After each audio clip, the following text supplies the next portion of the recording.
Hello दोस्तों, नमस्कार। Way of maths channel में आपका फिर से स्वागत है। मैं हूं एम के गुजर और इस वीडियो में लेके आया हूं उत्तर पश्चिमी रेलवे नॉर्थ वेस्टर्न रेलवे में 4 मई 2025 को एक असिस्टेंट ऑपरेशंस मैनेजर का पेपर हुआ है एवं का 70% के लिए। एवं का 70% के लिए दिनांक 4 मई 2025 को उत्तर पश्चिमी रेलवे में पेपर हुआ है। उस पेपर का हल इस वीडियो में लेके आया हूं। देखते हैं एवं का पेपर 70% 4 मई 2025 के क्वेश्चन का पहला क्वेश्चन नंबर 1 में है, सामान्य तथा सहायक नियमों के अनुसार G&SR के अनुसार बहुसंकेती रंगीन रोशनी सिग्नल क्षेत्र में जहां एक से अधिक डिस्टेंट सिग्नल लगे हैं वहां डिस्टेंट सिग्नल कौन से संकेत दर्शाता है। G&SR के नियम के अनुसार multi aspect colour light signalling क्षेत्र में एक से अधिक डिस्टेंट जहां लगे हुए हैं वहां डिस्टेंट सिग्नल कौन सा संकेत दर्शाता है। ए में कॉशन और अटेंशन और प्रोसीड यानी सतर्क अथवा सावधान अथवा आगे बढ़ो। बी में कॉशन और प्रोसीड सतर्क अथवा आगे बढ़ो। सी में अटेंशन और प्रोसीड यानी सावधान अथवा आगे बढ़ो। और डी में ओनली अटेंशन केवल सावधान। इस प्रकार का जो उल्लेख है वो सामान्य नियम 3.07 में किया गया है। और मैं आपको पहले एस्पेक्ट के बारे में बता देता हूं कि जब किसी सिग्नल का येलो एस्पेक्ट रहता है तो उसको हम कॉशन कहेंगे और हिंदी में सतर्क। यदि येलो एस्पेक्ट रहता है तो लोको पायलट को समझना चाहिए कि आगे बढ़ो और अगले रोक सिग्नल पर रुकने के लिए तैयार रहो। दूसरा, यदि डबल येलो दिखाई देता है तो अटेंशन माना जाएगा और हिंदी में यदि हम इसको कहें तो एक तरीके से सावधान। यानी लोको पायलट को समझना चाहिए कि आगे बढ़ो और अगले सिग्नल को ऐसी प्रतिबंधित गति से पास करने के लिए तैयार रहो जो विशेष अनुदेशों द्वारा निर्धारित की जाए। गाड़ी को या तो मेन लाइन पर लिया जाएगा और स्टार्टर सिग्नल पर रुकना है, या इसे लूप लाइन पर स्टार्टर सिग्नल पर रुकना है, या लूप लाइन के रास्ते रन थ्रू जाना है। तीसरा, यदि सिग्नल ग्रीन है तो उसको प्रोसीड माना जाएगा यानी कि आगे बढ़ो। लोको पायलट उसके आगे बढ़ो, आगे वाला ब्लॉक सेक्शन क्लियर है, गाड़ी को मेन लाइन के रास्ते स्टेशन से रन थ्रू गुजरना है, ये लोको पायलट समझेगा। दूसरा, स्क्रीन पर एक बार देखेंगे आप, स्क्रीन पर एक टेबल दी गई है, उसमें सिग्नलों के संकेत निम्न प्रकार से समझे जाएंगे। सबसे पहले डिस्टेंट सिग्नल दे रखा है, फिर इनर डिस्टेंट दे रखा है, फिर होम, फिर स्टार्टर और फिर अग्रिम स्टार्टर दे रखा है, एडवांस स्टार्टर। 1 नंबर में इसमें लिखा है कि यदि होम सिग्नल पर गाड़ी को रुकना है, होम सिग्नल पर गाड़ी रुकने के लिए डिस्टेंट सिग्नल डबल पीला दिखाएगा और इनर डिस्टेंट पीला दिखाएगा, होम सिग्नल लाल दिखाएगा।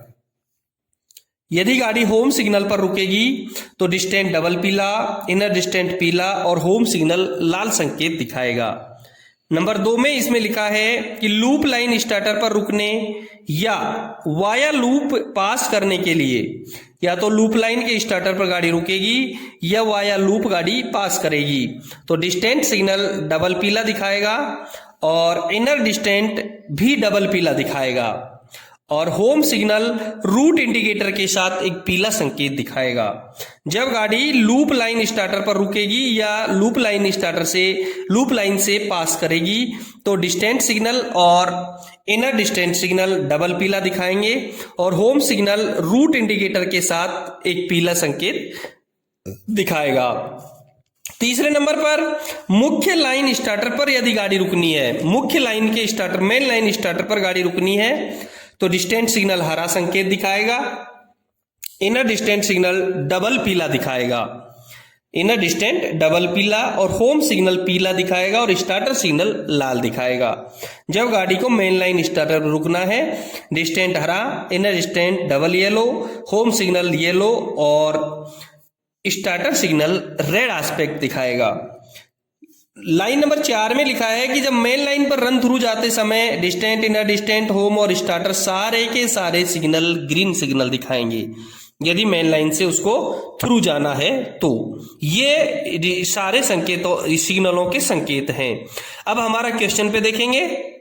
सामान्य तथा सहायक नियमों के अनुसार बहुसंकेती रंगीन रोशनी सिग्नल क्षेत्र में जहां एक से अधिक डिस्टेंट सिग्नल है तो वहां distant signal any time attention और प्रोसीड दिखाएगा। सावधान अथवा आगे बढ़ो, सावधान अथवा आगे बढ़ो दिखाएगा। ठीक है, क्वेश्चन नंबर 1 का करेक्ट आंसर हुआ सी। अगला क्वेश्चन देखेंगे। क्वेश्चन नंबर 2 में है ब्लॉक वर्किंग के संदर्भ में यूएफएसबीआई मीन्स, यानी ब्लॉक वर्किंग के संदर्भ में यूएफएसबीआई की फुल फॉर्म क्या होगी।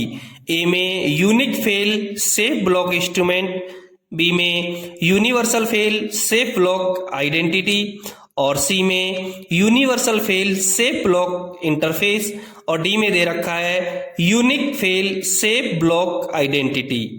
जबकि यूएफएसबीआई का फुल फॉर्म होता है universal fail safe block instrument. Question number 2 का करेक्ट आंसर रहेगा C, UFSBI means universal fail safe block interface. Next question देखेंगे। क्वेश्चन नंबर 3 में है निम्न में से किसे गंभीर दुर्घटना के रूप में वर्गीकृत किया जाएगा। ए में 2 लोगों की मौत, रेलवे संपत्ति को कोई नुकसान नहीं।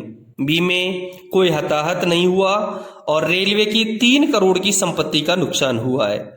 सी में 3 गंभीर चोटें, रेलवे संपत्ति को कोई नुकसान नहीं।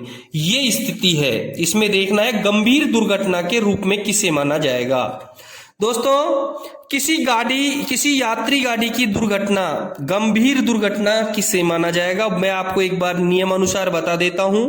किसी यात्री गाड़ी की दुर्घटना जिससे जीवन की हानि हुई हो अथवा गाड़ी के यात्री अथवा यात्रियों को गंभीर चोट लगी हो अथवा रेलवे संपत्ति को 2 करोड़ रुपए से अधिक की हानि हुई हो और अन्य दुर्घटना जिसकी मुख्य रेल संरक्षा आयुक्त अथवा रेल संरक्षा आयुक्त यानी सीसीआरएस अथवा सीआरएस की राय से रेल संरक्षा आयुक्त द्वारा जांच कराना अपेक्षित हो,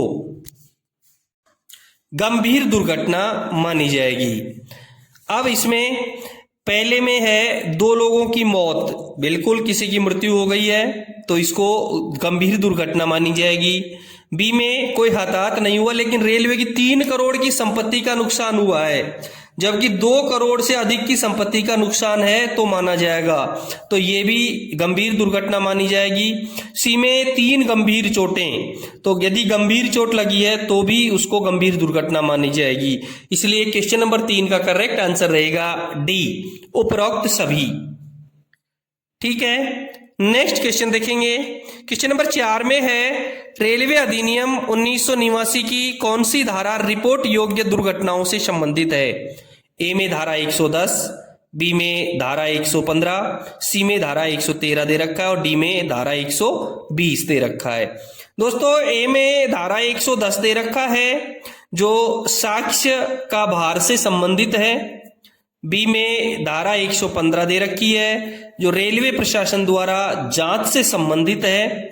सी में धारा 113 दे रखी है जो रिपोर्ट योग्य दुर्घटनाओं से संबंधित है और डी में धारा 120 दे रखी है जो धारा 113 के तहत निर्दिष्ट प्रकृति की दुर्घटनाओं की जांच से संबंधित है।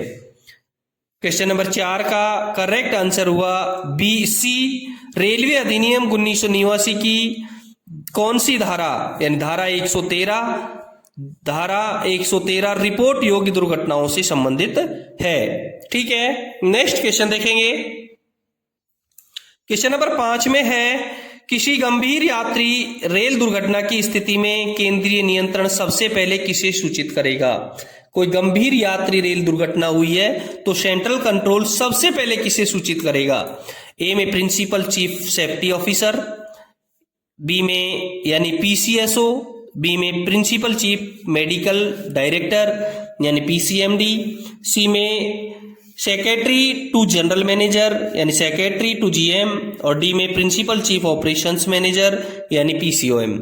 यदि किसी गंभीर यात्री रेल दुर्घटना की स्थिति है तो सेंट्रल कंट्रोल सबसे पहले पीसीएसओ को इन्फॉर्म करेगा, principal chief safety officer. Question number 5 का करेक्ट आंसर हुआ ए। नेक्स्ट क्वेश्चन देखेंगे।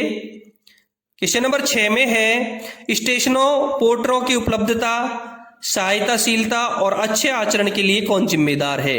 ए में सुपरवाइजरी एसएम या स्टेशन मैनेजर, बी में ट्रैफिक इंस्पेक्टर, सी में कॉमर्शियल इंस्पेक्टर और डी में ब्लॉकिंग क्लर्क दे रखा है। स्टेशनों पर पोर्टरों की उपलब्धता, सहायताशीलता और अच्छे आचरण के लिए सुपरवाइजरी एसएस या स्टेशन मैनेजर जिम्मेदार है। क्वेश्चन नंबर 6 का करेक्ट आंसर हुआ A, supervisory SM oblique station master.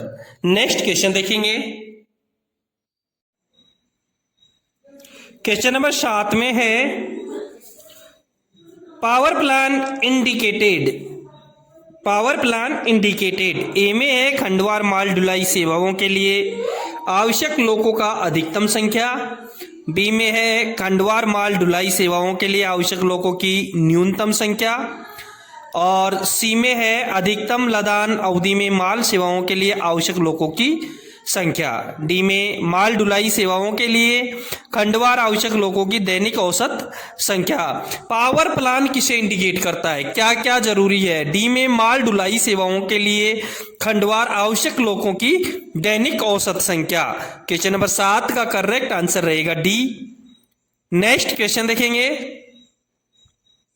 Question number 8 में है परिचालन सांख्यिकी में कौन सी प्राथमिक इकाई नहीं है?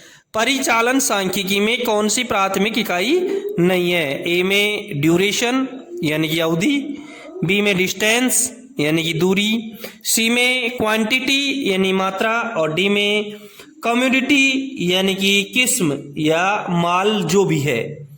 दोस्तों, परिचालन सांख्यिकी से तात्पर्य परिचालन रिपोर्टिंग और सांख्यिकी से संबंधित डेटा से है, जिसमें एक्सेस, लॉग, टाइम स्टैम्प, लेन देन गणना, सिस्टम, प्रदर्शन और प्रतिक्रिया समय शामिल है।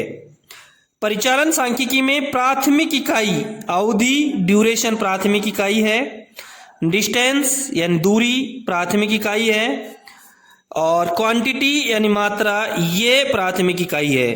कम्युनिटी यानी कि माल किस्म जो भी है ये प्राथमिक इकाई नहीं है। क्वेश्चन नंबर अगला देखेंगे। क्वेश्चन नंबर 9 में है निम्नलिखित में से किस श्रेणी की ट्रेनों को ऑर्डर करने की आवश्यकता नहीं होती है? ए में EUR1, बी में मिक्स ट्रेन, सी में शेड्यूल्ड मेल एक्सप्रेस ट्रेन और डी में कंटेनर ट्रेन। यानी ऐसी ट्रेन जिसे ऑर्डर करने की आवश्यकता नहीं होती है। क्वेश्चन का आंसर रहेगा C, schedule mail express train. Schedule mail express train को ऑर्डर करने की आवश्यकता नहीं होती है। क्वेश्चन नंबर 9 का करेक्ट आंसर रहेगा C, scheduled mail express train. Next question देखेंगे। क्वेश्चन नंबर 10 में है ओडीसी की किस श्रेणी को दिन और रात के दौरान चलाया जा सकता है? ए में ओनली क्लास ए, बी में ओनली क्लास बी, सी में दे रखा है both class A and B और डी में दे रखा है क्लास सी। दोस्तों, ओडीसी का फुल फॉर्म होता है ओवर डायमेंशन कंसाइनमेंट, और ओडीसी 3 प्रकार की होती है। यानी ओडीसी को 3 क्लास में विभाजित किया गया है, ए क्लास, बी क्लास, सी क्लास। ए क्लास ओडीसी को दिन और रात दोनों समय चलाया जा सकता है। ए क्लास ओडीसी की डिवीजन के अंदर चलाने की परमिशन डीआरएम के द्वारा और इंटर डिवीजन या इंटर रेलवे चलाने की परमिशन पीसीओम के द्वारा दी जाती है। ए क्लास ओडीसी की स्पीड सेक्शनल होती है। दूसरा, बी क्लास ओडीसी दिन और रात दोनों में चलाई जा सकती है और बी क्लास ओडीसी की परमिशन डिवीजन के अंदर डीआरएम के द्वारा और इंटर डिवीजन और इंटर रेलवे पीसीओम के द्वारा दी जाती है। बी क्लास ओडीसी की स्पीड ब्रॉड गेज में 40 kmph, मीटर गेज में 25 kmph और नैरो गेज में 15 kmph रहती है। सी क्लास ओडीसी को केवल दिन में चलाया जा सकता है। सी क्लास ओडीसी की परमिशन केवल सीआरएस के द्वारा दी जाती है और सी क्लास ओडीसी की जो स्पीड है वो ब्रॉड गेज में 25 kmph, मीटर गेज में 25 kmph और नैरो गेज में 15 kmph होती है। 10वें क्वेश्चन में दे रखा है कि ओडीसी की किस श्रेणी को दिन और रात में चलाया जा सकता है। क्लास ए और क्लास बी दोनों ओडीसीज को दिन और रात दोनों में चलाया जा सकता है। क्वेश्चन नंबर 10 का करेक्ट आंसर रहेगा B, both class A and B. दोस्तों आप देख रहे हैं उत्तर पश्चिमी रेलवे में एक 70% के लिए एओम का पेपर हुआ है दिनांक 4 मई 2025 को। उस पेपर का हल, यदि आपको मेरे द्वारा पढ़ाए गए पेपर्स का पीडीएफ चाहिए तो प्रत्येक वीडियो के डिस्क्रिप्शन में टेलीग्राम चैनल का लिंक दिया है, क्लिक करें और पीडीएफ डाउनलोड करें। यदि आपको व्हाट्सएप ग्रुप या डिस्कस ग्रुप में सम्मिलित होना है तो डिस्क्रिप्शन में जाएं, व्हाट्सएप ग्रुप के लिंक पर क्लिक करें और डिस्कस ग्रुप में शामिल हो जाएं। यदि आपके डिवीजन या रेलवे में कोई पेपर हुआ है तो मुझे मेरे व्हाट्सएप नंबर, टेलीग्राम नंबर दिए हुए हैं, उस पर जरूर भेजें। देखते हैं अगला क्वेश्चन।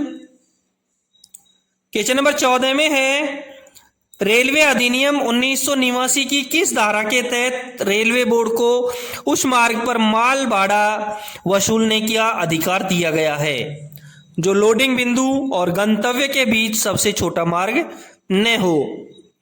ए में धारा 71 दे रखा है, बी में धारा 45 दे रखा है, सी में धारा 100 और डी में धारा 20 दे रखा है। ए में धारा 71 दे रखा है जो केंद्र सरकार को कुछ वस्तुओं के परिवहन के संबंध में है। इस क्वेश्चन का करेक्ट आंसर है। बी में धारा 45 दे रखा है जो न्यायाधिकरण द्वारा दिए गए निर्णयों के पुनरीक्षण से संबंधित है। सी में धारा 100 दे रखा है जो सामान वाहक के रूप में रेलवे प्रशासन की जिम्मेदारी के संबंध में है और डी में धारा 20 दे रखा है जो रेलवे की सुरक्षा से संबंधित है। यानी 14वें क्वेश्चन, यानी कि केंद्र सरकार को कुछ वस्तुओं के परिवहन के संबंध में जो अधिकार दे रखा है वो धारा 71 में दे रखा है। क्वेश्चन नंबर 14 का करेक्ट आंसर रहेगा ए। अगला क्वेश्चन देखेंगे, नंबर 12 देखेंगे। ईएसपी जांच करते समय ब्रॉड गेज के लिए शेड्यूल ऑफ डायमेंशन यानी एसओडी के अनुसार गोलाई की कितनी न्यूनतम त्रिज्या आप स्वीकृत करेंगे। ईएसपी का फुल फॉर्म होगा इंजीनियरिंग स्केल प्लान। ईएसपी का फुल फॉर्म है engineering scale plan. Engineering scale plan की जांच करते समय ब्रॉड गेज के लिए शेड्यूल ऑफ डायमेंशन एसओडी के अनुसार गोलाई की कितनी न्यूनतम त्रिज्या 175 मीटर, बी में 200 मीटर, सी में 100 मीटर और डी में 300 मीटर दे रखा है। करेक्ट आंसर रहेगा इसका ए, 175 मीटर। ठीक है, अगला क्वेश्चन देखेंगे। क्वेश्चन नंबर 13 में है ओडीसी के मामले में विद्युतीकृत खंड पर ओवरहेड संपर्क तार से न्यूनतम सकल निकासी क्या है जिसकी अनुमति दी जा सकती है। ए में 200 mm, बी में 100 mm, सी में 390 mm और डी में दे रखा है 340 mm। ओडीसी फुल फॉर्म आपको पता है ओवर डायमेंशन कंसाइनमेंट। ध्यान रहे, यदि ओडीसी में 390 mm से अधिक ओवरहेड संपर्क तार से सकल निकासी 390 mm से अधिक है तो ओडीसी की गति सेक्शनल रहेगी। यदि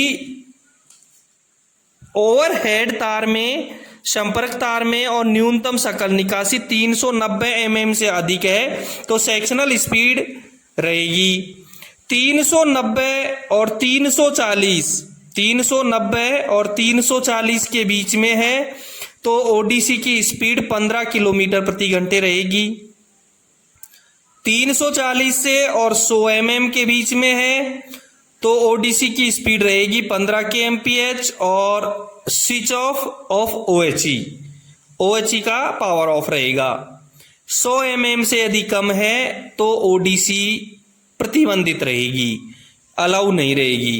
क्लियर है? यदि 100 mm उसकी निकासी 100 mm उसका विद्युतीकृत खंड पर ओवरहेड संपर्क तार से सकल निकासी 100 mm है, ओडीसी प्रतिबंधित रहेगी।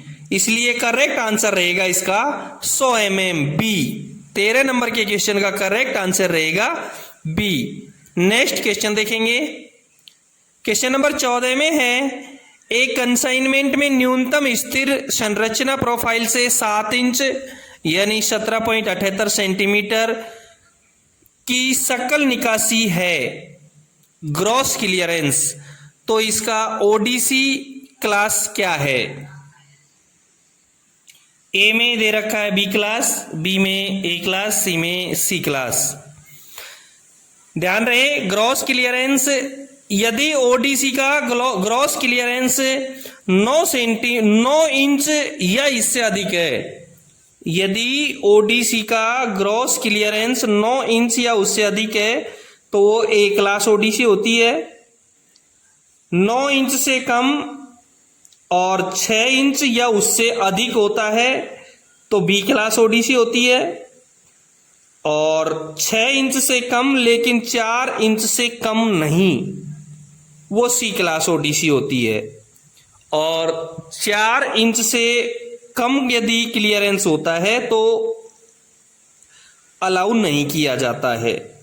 4 इंच से कम यदि क्लियरेंस होता है तो उसको अलाउ नहीं किया जाता है। वापस से देखें, 9 इंच या उससे अधिक होगा तो ए क्लास होगी, 9 इंच से कम और 6 इंच या उससे अधिक होगी तो बी क्लास होगी, 6 इंच से कम और 4 इंच तक होगी तो सी क्लास होगी, और 4 इंच से कम यदि क्लियरेंस होगा तो वो परमिट नहीं होगी। 14 नंबर के क्वेश्चन का करेक्ट आंसर हुआ ए। 7 इंच यदि है तो बी क्लास ओडीसी होगी। अगला क्वेश्चन देखेंगे। क्वेश्चन नंबर 15 में है, निम्न में से कौन सा नियंत्रण कार्यालय का कार्य नहीं है?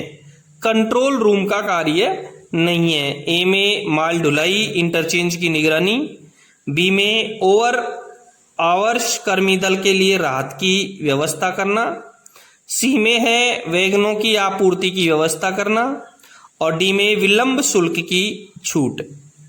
कंट्रोल रूम का जो कार्य है वो डी नहीं है।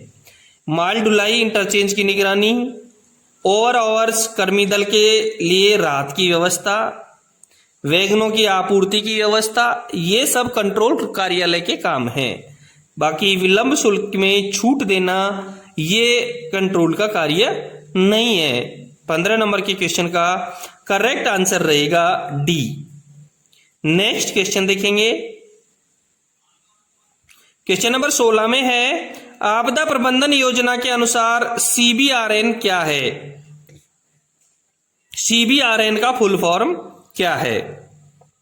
ए में दे रखा है critical backup resource network, B में दे रखा है critical bottleneck of railway network, और सी में दे रखा है केमिकल बायोलॉजिकल रेडियोलॉजिकल न्यूक्लियर, और इसका ए में जो दे रखा है उसमें लिखा है क्रिटिकल बैकअप रिसोर्स नेटवर्क यानी कि महत्वपूर्ण बैकअप संसाधन नेटवर्क, बी में critical bottleneck of railway network यानी रेलवे नेटवर्क की गंभीर अड़चन, और सी में केमिकल बायोलॉजिकल रेडियोलॉजिकल न्यूक्लियर यानी रासायनिक जैविक रेडियोलॉजिकल परमाणु। करेक्ट आंसर इसका सी रहेगा। सीबीआरएन का full form chemical biological radiological nuclear रहेगा। 16 नंबर के क्वेश्चन का करेक्ट आंसर हुआ सी। नेक्स्ट क्वेश्चन देखेंगे। क्वेश्चन नंबर 17 में है आपदा प्रबंधन योजना के अंतर्गत निम्नलिखित में से किसे आपदा के रूप में मान्यता दी गई है? ए में ट्रेन एक्सीडेंट, बी में न्यूट्रल डिजास्टर, नेचुरल डिजास्टर, सी में मैन मेड डिजास्टर और डी में all of these. Correct answer रहेगा इसका D, train accident, natural disaster यानी प्राकृतिक आपदा, मैन मेड डिजास्टर यानी मानव निर्मित आपदा, सभी को आपदा के रूप में मान्यता दी गई है। 17वें क्वेश्चन का करेक्ट आंसर हुआ डी। नेक्स्ट क्वेश्चन देखेंगे। क्वेश्चन नंबर 18वें में है डीएमपी के तहत रेलवे आपदा की स्थिति में लोगों और जानवरों को निकालने के लिए कौन सा विभाग जिम्मेदार है? ए में ऑपरेटिंग, बी में कॉमर्शियल, सी में मैकेनिकल और डी में सेफ्टी। डीएमपी यानी कि disaster management plan. Disaster management plan के तहत रेलवे आपदा की स्थिति में लोग और जानवरों को निकालने के लिए ऑपरेटिंग विभाग जिम्मेदार है। क्वेश्चन नंबर 18वें का करेक्ट आंसर हुआ ए, ऑपरेटिंग। नेक्स्ट क्वेश्चन देखेंगे। क्वेश्चन नंबर 19 में है सायरन बजने के समय से दिन में एआरटी प्रस्थान का लक्ष्य समय क्या है? ए में 30 मिनट, बी में 45 मिनट, सी में 20 मिनट तो डी में 60 मिनट। ध्यान रहे एआरटी का जो समय है वो दिन और रात के हिसाब से होता है। एआरएमई का यदि समय आता है तो वो सिंगल और डबल साइडिंग के हिसाब से होता है। मैं पहले आपको एआरटी का बता देता हूं, फिर एआरएमई का बता देंगे। यदि दिन के समय देखो आदेश मिलने के पश्चात साइडिंग से एआरटी निकालने का समय दिन में 30 मिनट और रात में 45 मिनट रहेगा। रवाना करने के लिए एआरटी को दिन में और रात में दोनों में 15-15 मिनट रहेगा और आदेश से रवाना करने तक का कुल निर्धारित लक्ष्य समय एआरटी का दिन में 45 मिनट और रात में 60 मिनट रहेगा। तो क्वेश्चन में था सायरन बजने के समय से दिन में एआरटी प्रस्थान का लक्ष्य समय 45 मिनट रहेगा दिन में और रात में 60 मिनट रहेगा। आदेश मिलने के पश्चात साइडिंग से एआरएमई निकालने का समय सिंगल साइडिंग से 25 मिनट और डबल साइडिंग में 15 मिनट रहेगा। एआरएमई रवाना करने के लिए चाहे सिंगल साइडिंग हो चाहे डबल हो 5-5 मिनट रहेगा और आदेश से रवाना करने तक का कुल निर्धारित लक्ष्य समय एआरएमई का सिंगल साइडिंग में 30 मिनट और डबल साइडिंग में 20 मिनट रहेगा। ये क्वेश्चन उत्तर पश्चिमी रेलवे की जीएंडएसआर और मैनुअल बुक के द्वारा देख करके हल करवाए जा रहे हैं। यदि आपके डिवीजन में कोई मतभेद हो आपके रेलवे में तो अपने रेलवे या डिवीजन का जीएंडएसआर या मैनुअल बुक आप एक बार जरूर देख लें। क्लियर हुआ? 19वें क्वेश्चन का करेक्ट आंसर हुआ बी, 45 मिनट। नेक्स्ट क्वेश्चन देखेंगे। क्वेश्चन नंबर 20 में है एक सुपरफास्ट ट्रेन की औसत गति कम से कम होगी। ए में 75 किलोमीटर प्रति घंटा, बी में 65 किलोमीटर प्रति घंटा, सी में 55 किलोमीटर प्रति घंटा और डी में 90 किलोमीटर प्रति घंटा। करेक्ट आंसर रहेगा इसका सी, सुपरफास्ट ट्रेन की औसत गति कम से कम 55 kmph होगी। ठीक है, अगला क्वेश्चन देखेंगे। क्वेश्चन नंबर 21 में है निम्नलिखित में से कौन सा खंड क्षमता सेक्शनल कैपेसिटी पर विपरीत प्रभाव डालता है? ए में स्पीड डिफरेंशियल, बी में ऑटोमेटिक सिग्नलिंग, सी में रिडक्शन इन पीएसआर और डी में एडिशनल लूप लाइन। खंड क्षमता में विपरीत प्रभाव डालने वाला अंतर होता है गति का अंतर, स्पीड डिफरेंशियल। स्पीड डिफरेंशियल यानी गति का अंतर होता है, ये इसमें गलत प्रभाव डालता है।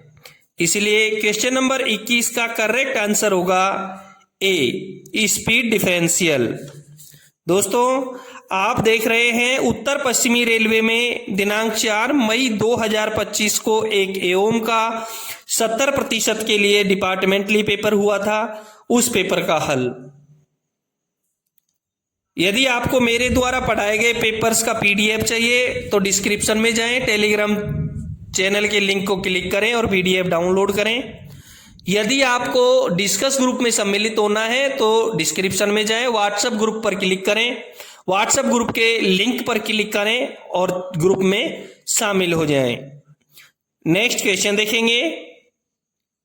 क्वेश्चन नंबर 22 में है सीसीआरएस संगठन किस मंत्रालय के प्रशासनिक नियंत्रण के अधीन है? ए में रेल मंत्रालय, बी में नागरिक उड्डयन मंत्रालय, सी में शहरी विकास मंत्रालय और डी में परिवहन मंत्रालय।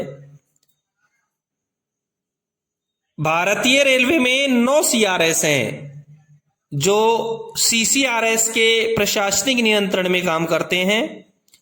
ये भारत सरकार के नागरिक उड्डयन मंत्रालय के प्रशासनिक नियंत्रण में काम करता है।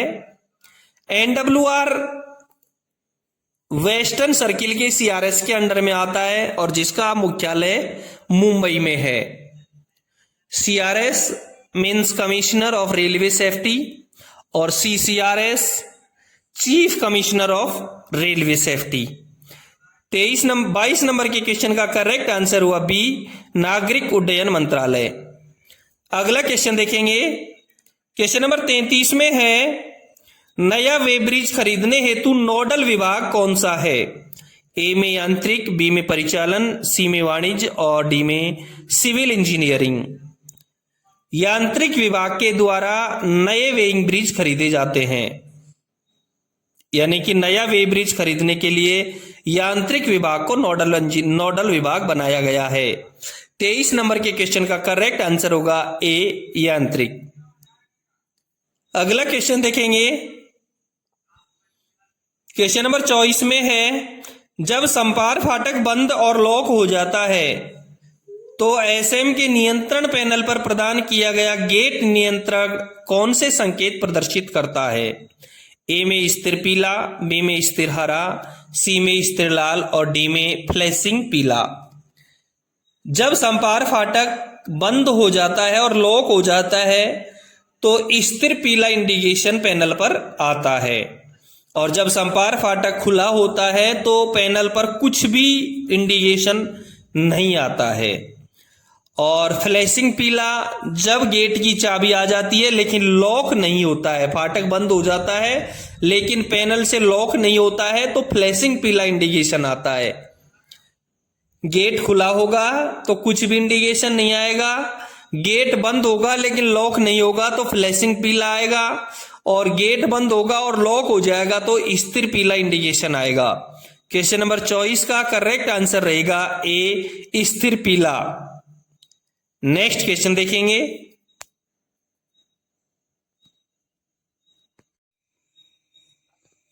क्वेश्चन नंबर 25 में है यदि कोई सिग्नल किसी स्थान पर कोई संकेत प्रदर्शित करने में विफल रहता है जहां इसे सामान्यतः दिखाया जाता है तो लोको पायलट ए में है सीटी बजाते सावधानी से चले, बी में है 10 किलोमीटर प्रति घंटा की गति से आगे बढ़े, सी में है अपनी गाड़ी को रोके और डी में दे रखा है अगले संकेत तक सावधानी से आगे बढ़े।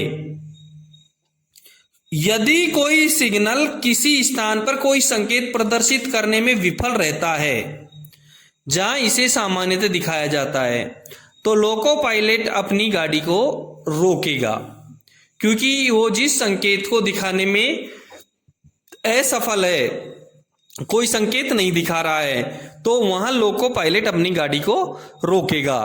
25 नंबर के क्वेश्चन का करेक्ट आंसर रहेगा सी, अपनी गाड़ी को रोके। नेक्स्ट क्वेश्चन देखेंगे। क्वेश्चन नंबर 26 में है रेलवे अधिनियम 1989 के नवीनतम संशोधन के साथ निम्नलिखित में से कौन सा अधिनियम निरस्त कर दिया गया है? ए में भारतीय रेलवे बोर्ड अधिनियम 1905, बी में भारतीय रेलवे अधिनियम 1890, सी में भारतीय रेलवे बोर्ड अधिनियम 1905 और भारतीय रेलवे अधिनियम 1890। ये जो संशोधन है वो भारतीय रेलवे के कानूनी ढांचे को अद्यतन करने और पुराने कानूनों को समाप्त करने के लिए किया गया था। रेलवे अधिनियम 1989। और कौन सा अधिनियम निरस्त किया गया है इससे? भारतीय रेलवे बोर्ड अधिनियम 1905 और भारतीय रेलवे अधिनियम 1890। क्वेश्चन नंबर 26 का करेक्ट आंसर रहेगा सी। नेक्स्ट क्वेश्चन देखेंगे। क्वेश्चन नंबर 27 में है 22 कोच एलएचबी ट्रेन, एक वीपीयू और एक लोको के परिचालन के लिए आप कितनी न्यूनतम लंबाई की प्लेटफार्म लाइन की योजना बनाएंगे? ए में दे रखा है कम से कम 700 मीटर, बी में कम से कम 500 मीटर, सी में कम से कम 600 मीटर और डी में दे रखा है कम से कम 800 मीटर। 22 कोच की एलएचबी ट्रेन है जिसमें एक वीपीयू है यानी कि वातानुकूलित पार्सल वैन और एक लोको है। 22 कोच हो गए, एक वीपीयू हो गया, 23 कोच हो गए। लगभग एक कोच की लंबाई 24 मीटर लगाते हैं क्योंकि 24 मीटर बफर टू बफर एक कोच की लेंथ होती है एलएचबी में। 24 को 23 से गुणा करेंगे 500 मीटर, 552 मीटर लंबी रेलगाड़ी हो गई। उस पर एक लोको लगेगा 24 मीटर का, 576 मीटर की एक रेलगाड़ी हो गई और इसके लिए पर्याप्त प्लेटफार्म होगा कम से कम 600 मीटर का। 576 मीटर की रेलगाड़ी के लिए 576 मीटर की रेलगाड़ी के लिए 600 मीटर का प्लेटफॉर्म कम से कम चाहिए। तो 27 नंबर के क्वेश्चन का करेक्ट आंसर रहेगा सी, कम से कम 600 मीटर। 22 कोच, एक वीपीयू और एक लोको, इसके लिए कम से कम 600 मीटर का प्लेटफॉर्म आवश्यक है। अगला क्वेश्चन देखेंगे। क्वेश्चन नंबर 28 में है इंस्पिरेशन डिस्टेंस 120 मीटर से अधिक होने की स्थिति में नॉन आइसोलेशन शंटिंग की अनुमति डिस्पेंसन द्वारा दी जा सकती है। किसके द्वारा दी जा सकती है? ए में पीसीओएम, बी में पीसीएसओ, सी में सीआरएस और डी में जीएम। इंस्पिरेशन डिस्टेंस 120 मीटर से अधिक होने की स्थिति में नॉन आइसोलेशन शंटिंग की अनुमति पीसीओएम के द्वारा दी जा सकती है। पीसीओएम के द्वारा दी जा सकती है। ध्यान रहे, इस प्रकार की तकनीकी छूट आमतौर पर रेलवे के उच्च अधिकारियों द्वारा दी जाती है। अगला क्वेश्चन है क्वेश्चन नंबर 29। यदि ढलान स्टेशन खंड की ओर 80 में 1 से अधिक तीव्र है तो स्टेशन खंड की सुरक्षा के लिए क्या प्रदान किया जाता है? ध्यान रहे, इस प्रकार की तकनीकी छूट आमतौर पर रेलवे के उच्च अधिकारियों द्वारा दी जाती है। ठीक है, अगला क्वेश्चन देखेंगे। क्वेश्चन नंबर 29 में है यदि ढलान स्टेशन खंड की ओर 80 में 1 से अधिक तीव्र है तो स्टेशन खंड की सुरक्षा के लिए क्या प्रदान किया जाता है?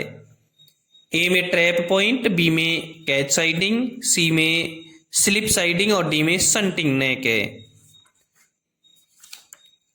जो कैच साइडिंग है मैं आपको बता देता हूं।